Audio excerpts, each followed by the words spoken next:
Hermano, muy buenos días. Después de haber participado de la Santa Cena y también de estas alabanzas, vamos a tener un tiempo de reflexión en la palabra de Dios. Usted sabe que nos encontramos en esta serie Principios del Desarrollo de la Iglesia. Y el tema que nos convoca en esta mañana se ha titulado Organizados para Servir. Y vamos a leer el texto bíblico que se encuentra en el pasaje de Hechos, capítulo 6, verso del 1 al 5. Dice así la palabra del Señor. En aquellos días, como crecía el número de los discípulos, hubo murmuración de los griegos contra los hebreos, de que las viudas de aquellos eran desatendidas en la distribución diaria. Entonces los 12 convocaron a la multitud de los discípulos y dijeron: no es justo que nosotros dejemos la palabra de Dios para servir a las mesas. Buscad pues, hermanos, de entre vosotros a 7 varones de buen testimonio, llenos del Espíritu Santo y de sabiduría, a quienes encarguemos de este trabajo, y nosotros persistiremos en la oración y en el ministerio de la palabra. Agradó la propuesta a toda la multitud y eligieron a Esteban, varón lleno de fe y del Espíritu Santo, a Felipe, a Prócoro, a Nicanor, a Timón, a Pármenas y a Nicolás, prosélito de Antioquía. Déjeme contarle que el 21 de mayo del corriente fuimos nosotros desafiados como Iglesia Alianza a mostrar amor a la comunidad chipiva de Cantagallo. 260 familias afectadas por el COVID-19 estaban aisladas y en gran necesidad. Necesitaban alimentos, ropa abrigadora y útiles de aseo. Y el pueblo de Dios se movilizó. Iglesias, hermanos y amigos trabajaron juntos. Y en tan solo 12 días, la ayuda fue sorprendente.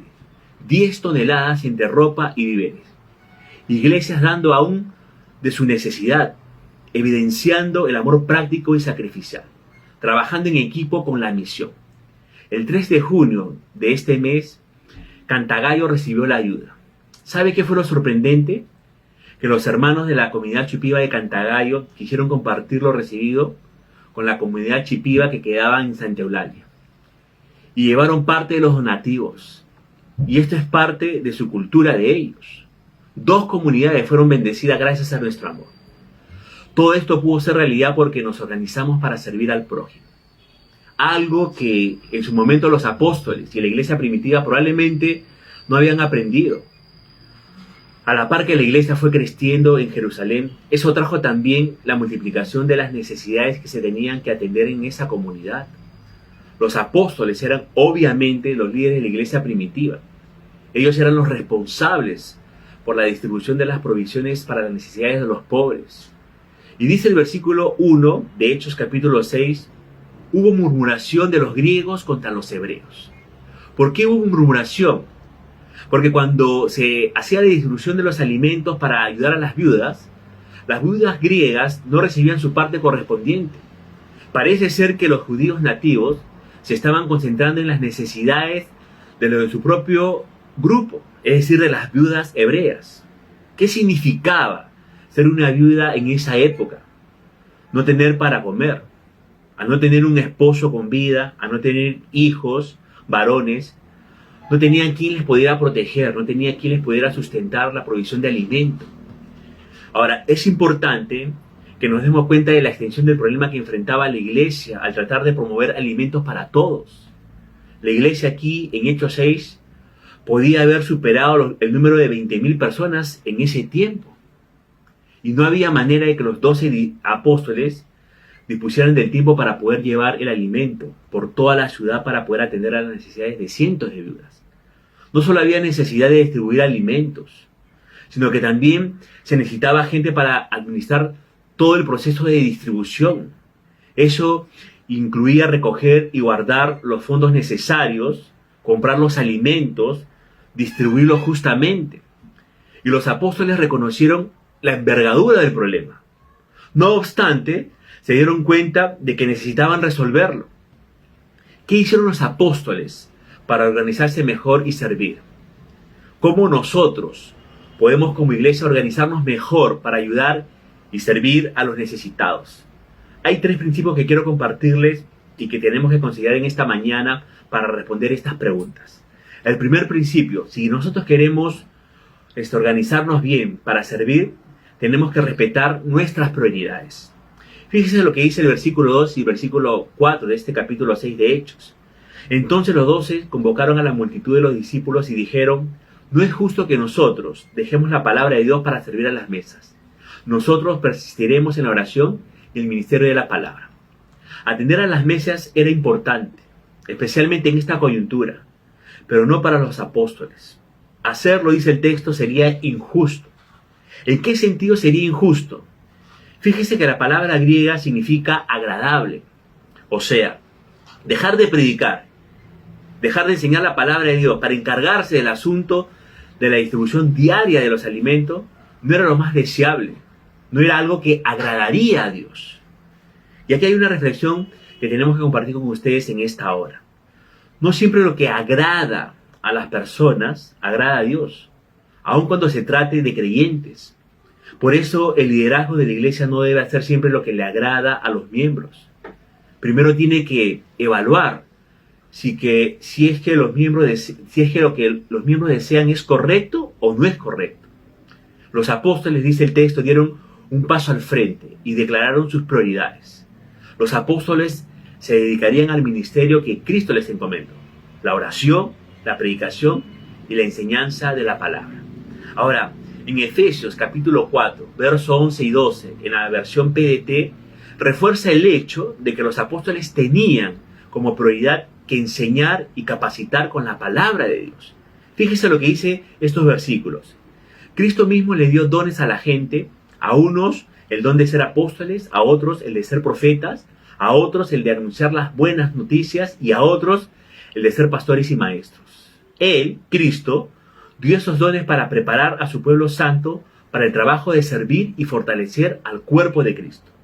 Como dice este texto, la función de los apóstoles era preparar a más creyentes para que a su vez esos creyentes sean los que sirvan con excelencia y con ese servicio la iglesia sea fortalecida. Ahora, en América Latina tenemos una mentalidad muy mediocre en cuanto al liderazgo cristiano. Muchos cristianos piensan que el pastor tiene que hacer todo y para todos. Y no es así. ¿Por qué? Porque existe un llamado, hay una prioridad. Pedro, dice el texto, que llama a una reunión y dijo: no es justo que nosotros tratemos de hacer todo esto. Porque si hubiesen tratado de hacer todo, los apóstoles hubiesen caído en el error que cayó Moisés allá en Éxodo capítulo 18, de tratar de solucionar los problemas al pueblo de Israel él solito. Y su suegro Jetro le dijo a Moisés: no vas a durar mucho tiempo con ese ritmo que estaba teniendo Moisés. Ahora, escúcheme lo que le quiero decir en estos momentos. La persona de éxito no permite que las cosas sin importancias en su vida lleguen a ser lo importante. Y no es que servir a las mesas no sea importante, pero hay cosas que Dios le ha llamado a hacer y de las cuales Él le va a pedir cuentas de eso. Hay cosas que Dios me ha llamado a mí a hacer y de las cuales me va a pedir a mí cuentas de eso.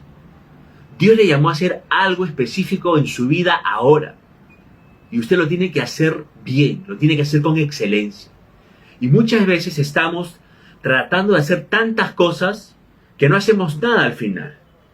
Y el pensamiento dice: la persona de éxito no permite que las cosas sin importancia en su vida lleguen a ser lo importante. Y a veces, hermanos, nosotros presionamos que ciertas cosas que no son importantes o prioridad lleguen a ser importantes o prioridad para otras personas. Y terminamos desviándonos del propósito de Dios.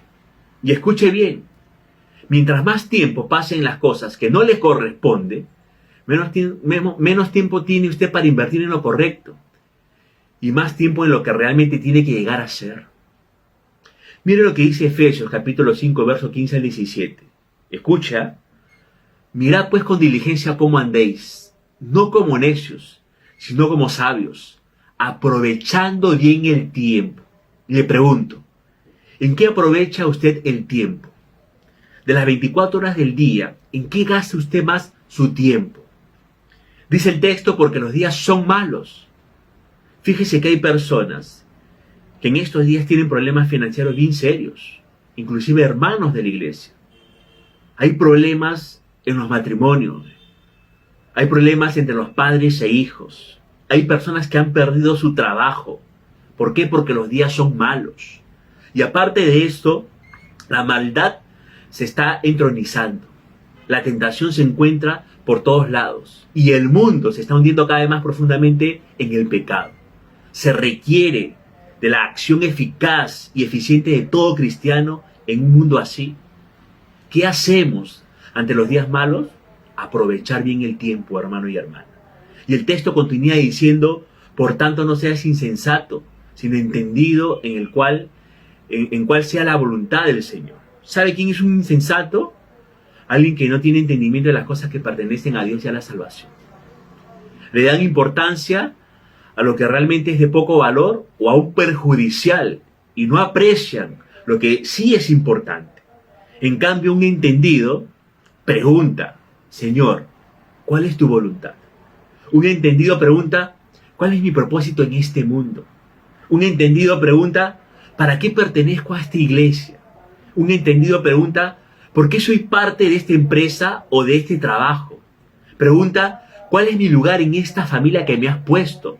Un entendido pregunta: ¿cuáles son mis dones, mis talentos, mis capacidades? Para que según esos dones, talentos y capacidades encaje en el propósito de Dios. Pedro dice: sé que hay una necesidad. Hay que solucionar ese problema. Pero tengo que dejarles claro a ustedes que Dios me llamó a mí a enseñar la Biblia, a orar. Y no voy a descuidar mi llamado principal para hacer algo secundario. ¿Queremos nosotros servir organizadamente? Respetemos nuestras prioridades, según los dones, capacidades y talentos que Dios nos ha dado. Segundo principio para poder organizarnos y servir: deleguemos sabiamente. Fíjese lo que dice el versículo 3. Buscad pues, hermanos, entre vosotros a 7 varones de buen testimonio, llenos del Espíritu Santo y de sabiduría, a quienes encarguemos de este trabajo. La decisión de los apóstoles fue que los miembros de la iglesia escogieran las personas que se encargarían de este asunto. Pero los apóstoles establecieron los requisitos para dichas personas, pero dejaron que los miembros escogieran libremente. ¿Cuáles fueron los criterios? Los criterios fueron que, en primer lugar, sean conocidos por su esfera de influencia. Dice el texto: buscad pues, hermanos, de entre vosotros. En segundo lugar, que sean creyentes conocidos, porque dice ahí hermanos, gente que había sido regenerada por el Espíritu Santo. Tercer criterio, que sean personas que pudieran servir en equipo, porque dice 7 varones. Y es importante para servir organizadamente, aprender a trabajar en equipo. Siguiente criterio, que sean de confianza entre las personas, de buena reputación. El texto dice de buen testimonio.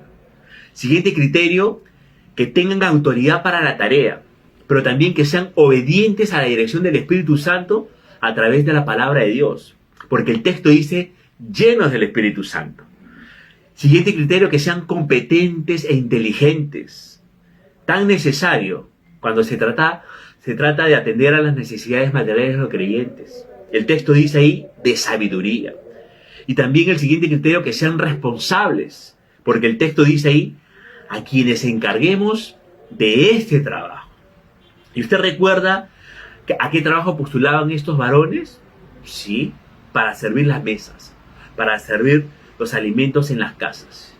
Y aunque pueda sonar simple, no lo es, hermano. Era un trabajo de mucha responsabilidad. Administrar los bienes materiales de la iglesia para los necesitados era de mucha responsabilidad. Actuar con honestidad y equidad, sin preferencias, lo cual casi trae problemas de división en la iglesia, era de mucha responsabilidad. Tomar sabias decisiones con respecto a cada necesidad, no siempre igual, porque una viuda podía tener 5 hijos y la otra viuda podía tener 1 o 2 hijos, necesitaba de mucha responsabilidad. Tener discernimiento para no dejarse engañar por falsos hermanos, necesitaba de mucha responsabilidad. Tener trato amable y también ser paciente y misericordioso, necesitaba de mucha responsabilidad. Y hermanos, estos requisitos que yo les acabo de compartir no deben cambiar el día de hoy. Los que estamos sirviendo, debemos medir nuestra vida a la luz de estos requisitos. Y si nuestra vida no llegara a cumplir con ellos, y no tenemos la decisión de querer hacer cambios en nuestra vida, deberíamos dar un paso al costado del servicio en que nosotros nos encontramos. ¿Por qué?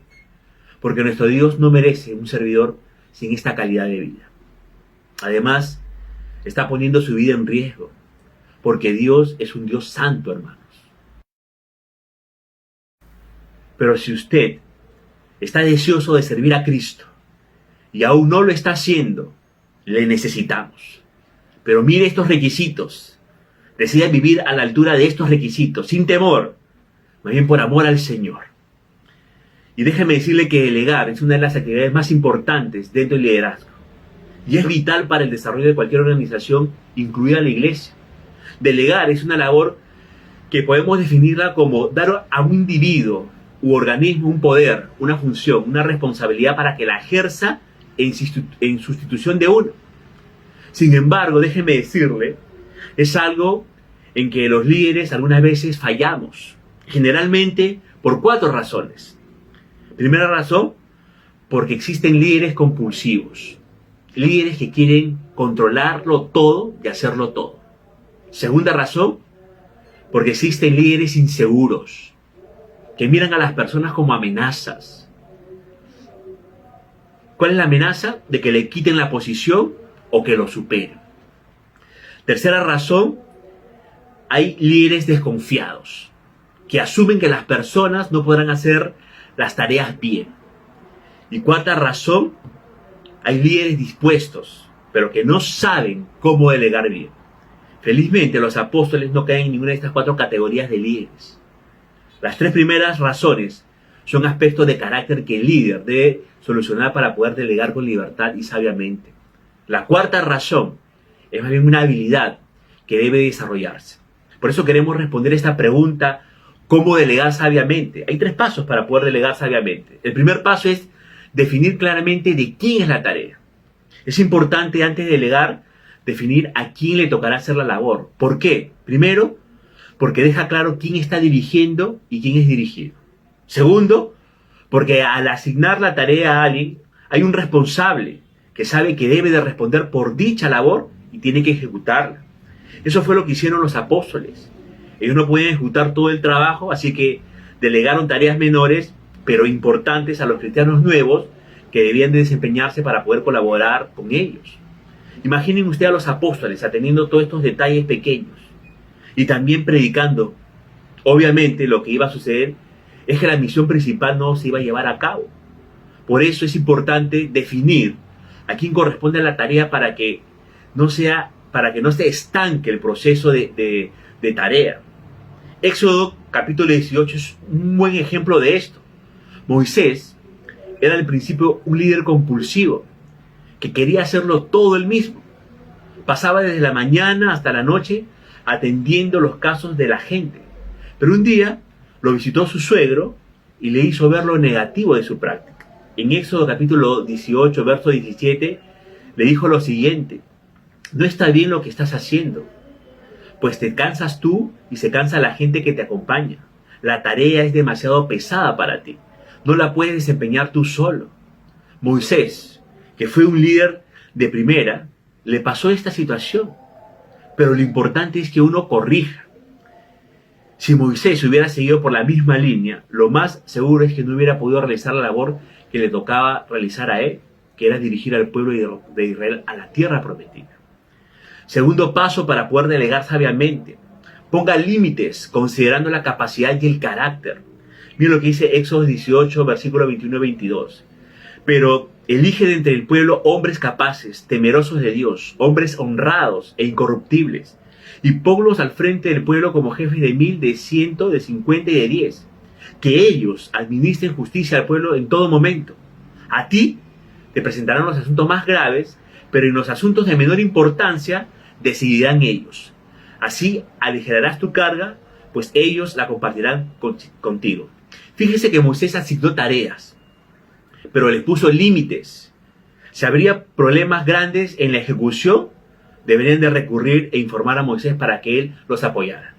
Y los límites deben de ser colocados por usted, esperando que la próxima vez se desempeñe la tarea sin tanta intervención suya. En una tarea laboral, por ejemplo, el colocar límites debe de incluir poner fechas finales de la tarea asignada. Además, hasta qué nivel de libertad goza su subalterno para consultarle. Hay tareas que, aunque las desempeñe el colaborador, deben de seguirse de cerca porque implican riesgos altos, hermanos. Tercer paso para poder delegar sabiamente: dar seguimiento a las tareas designadas. Si no damos seguimiento a las tareas designadas, la ejecución no se realizará. Después de todo, es parte de nuestra tarea como líderes.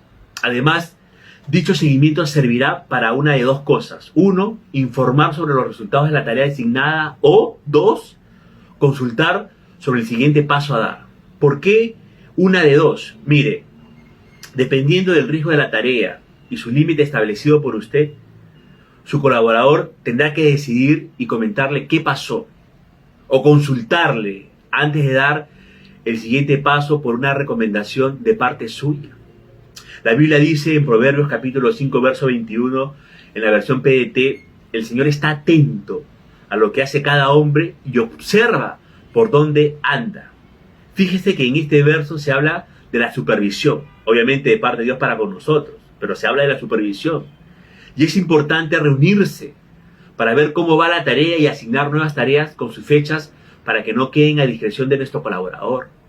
Ahora, como beneficio de la delegación de Moisés, Moisés no solo aligeró su carga, sino que pudo enfocarse en sus funciones prioritarias y en lo que hacía mejor, como por ejemplo atender los casos complejos, permitiendo no solo un mejor servicio y atención a las personas, sino también promoviendo el crecimiento y el desarrollo de nuevos líderes. Así que no se olvide, si usted quiere delegar sabiamente, defina claramente de quién es la tarea. Ponga límites considerando el carácter y la capacidad de los colaboradores y dé seguimiento a las tareas asignadas a estos colaboradores. Por último, quiero compartir el tercer principio para organizarnos bien para poder servir. Y tiene que ver con canalizar adecuadamente la ayuda. Fíjese lo que dice capítulo 4 de Hechos, versos 34 al 37. No había necesitados entre ellos, porque los que tenían terrenos o casas los vendían y llevaban el dinero a los apóstoles para que ellos lo dieran a los que pasaban necesidad. Por ejemplo, había un tal José a quien los apóstoles le pusieron el sobrenombre de Bernabé. Él pertenecía a la tribu de Leví y era orundio de la isla de Chipre. Vendió un campo que tenía y llevó el dinero a los apóstoles. En la iglesia primitiva, a pesar del gran número de nuevos creyentes, había una increíble unidad entre ellos. Una manifestación de la unidad que existía entre los creyentes fue la manera en que compartían todo lo que tenían. No lo hacían porque eran comunistas o porque en la iglesia siempre se debe practicar la comunidad de bienes, sino más bien lo hacían por la necesidad que existía en ese momento. Muchos de los nuevos creyentes no eran de Jerusalén, vinieron como peregrinos de diversas partes del Imperio Romano y no trajeron suficiente dinero para poder quedarse los días extras que estaban pasando en Jerusalén después de su conversión. Como consecuencia de este desprendimiento material, no había necesidad alguna entre los creyentes, como dice el versículo 34 de Hechos 4, porque tal era la generosidad de los creyentes que los que tenían terrenos que no necesitaban, los vendían y entregaban el dinero de la venta a los apóstoles, para que ellos a su vez los distribuyan conforme a la necesidad de los demás hermanos allí en la iglesia de Jerusalén. Es más, el poder del Evangelio, de la predicación del Evangelio, produjo una tremenda manifestación de la gracia de Dios. Y esa abundante gracia había sobre todos ellos. Y una evidencia de esta gracia fue la venta de un terreno por parte de un creyente llamado José. Él era un levita, natural de la isla de Chipre. Probablemente José estaba en Jerusalén por la fiesta de Pentecostés, que cuando él se convirtió, él pudo proveer un ejemplo notable con respecto a ese poder transformador del Evangelio en Jesucristo. Ante la necesidad que podía ver de atender a los miles de nuevos creyentes con respecto a comida, alojamiento, etc., José decidió vender un terreno y donar todo el dinero a la iglesia, como dice el versículo 37 del capítulo 4 del libro de los Hechos. Y por esta acción recibió el apodo de Bernabé, que significa en arameo hijo de consolación. Y es un modismo que significa una persona caracterizada por ser de consuelo o de aliento. Ahora, en nuestra iglesia local de la Alianza de San Miguel, también seguimos este patrón de ayuda. Nuestras ofrendas, ya sea nuestra ofrenda de misericordia, ya sea nuestra ofrenda misionera u otro tipo de ofrenda, son entregadas a la iglesia, para que la iglesia pueda a su vez disponer de ese dinero y ayudar a las familias necesitadas de la congregación, incluso a familias que no congregan en la iglesia, o que no son creyentes, o son familias de creyentes apartados. Ahora, hoy en tiempo de pandemia, no podemos acercarnos al templo a dejar nuestras ofrendas. Pero la iglesia tiene cuentas corrientes en una entidad bancaria y usted puede pedir estas cuentas corrientes a su guía de Grammy, a su director de grupo homogéneo o a algún pastor y gustosamente se lo podemos proporcionar para poder ayudar con esas ofrendas a los necesitados. Termino con esto, hermanos. Este nuevo servicio ordenado que adoptó la iglesia del primer siglo redundó en más crecimiento y madurez de la iglesia. Fíjese, creció la unidad de los creyentes al decidir mejorar el servicio. El verso 5 del capítulo 6 de Hechos dice que agradó a toda la multitud. Creció el orden en la distribución de la ayuda. Creció el liderazgo responsable con el deseo de servir. ¿Por qué? Porque emergieron 7 líderes: Esteban, Felipe, Prócoro, Nicanor, Timón, Pármenas y Nicolás. Y todos eran judíos griegos. Sabían de primera mano las necesidades de sus viudas. Creció en el versículo 7 la palabra del Señor. ¿Eso qué significaba? Más oportunidades para poder predicar del Evangelio del Señor Jesucristo. Creció el número de discípulos en el versículo 7. ¿Qué significaba eso? Más casas para reunirse, para orar y predicar la palabra del Señor. Y hermanos, en el servicio debe haber orden, una organización. No puede ser improvisado. Cada uno debe servir respetando sus prioridades, reconociendo a qué lo ha llamado el Señor según sus dones, talentos y capacidades. En segundo lugar, delegando sabiamente. No todo lo vamos a poder hacer nosotros, hermanos. Y en tercer lugar, canalizando nuestra ayuda adecuadamente. Esta es a través del liderazgo de la iglesia. Mientras más se incremente la base de liderazgo responsable, se podrá dar mayor ayuda a más creyentes y personas. El Señor nos ayude en este propósito de poder ser nosotros una iglesia que organizadamente podamos servir a nuestra comunidad, a nuestra iglesia, a nuestros amigos. Dios nos bendiga en ese propósito. Permítame orar un momento. Señor, queremos en esta hora darte gracias por esta reflexión de este día. Y queremos agradecerte porque el deseo de tu corazón es que podamos nosotros servir a nuestra comunidad, servir a la iglesia. Y Señor, permítenos, Señor, interiorizar estos principios. Saber, Señor, respetar las prioridades en nuestras vidas. Saber a qué tú nos has llamado para que en eso nos enfoquemos. Permítenos también, al trabajar en equipo, saber delegar sabiamente las responsabilidades menores, las que no son prioridad en nuestras vidas. Pero también, Señor, permítenos canalizar adecuadamente la ayuda, Señor. Todo lo que podamos nosotros ofrecer como ayuda para el prójimo. Para que, Señor, tu evangelio pueda seguir creciendo, tu evangelio pueda seguir siendo proclamado, el testimonio de cristianos pueda hacer reflejar a la comunidad que somos hijos tuyos y Cristo se refleje en nuestra propia vida. Gracias, Señor amado. Bendícenos a lo largo de esta semana también. En los méritos de Cristo Jesús queremos orar. Amén.